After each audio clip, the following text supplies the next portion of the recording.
Hello, I'm Tarquin McPherson, and I am an actor. You know, saying those words is an honour. At parties, when people say, "What do you do?" I tell them I portray life, its colours, moods, shades and faces, the multitudinal facet of just being. Often they nod in awe, and unable to add anything of intellectual or emotional nutrition, they move off and talk to somebody else. But those who stay are entreated to my stories of tales of the theatre, sagas of the greats, Gielgud, Olivier, Begins. Over the next few weeks, auditions permitting, I want to share with you, the pleb, the very essence of Thespis.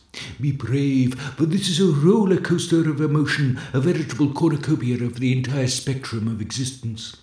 From intense sorrow, such as the death of a loved one or theft of a hat, to the simple joy of life, the same sort of thing one might experience during the sexual act or potholing. This is my studio, my still centre of calm. Every actor should have a place devoid of the trappings of the 21st century, where he can focus on the craft.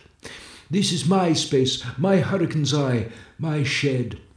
I did have a larger space last month in which to explore the soul of humanity, but sadly it lacked planning permission and I had to take it down. So I'll be showing you into my soul, and maybe over the next few weeks you will see your own. For what is acting, if not a strip and cavity search of life?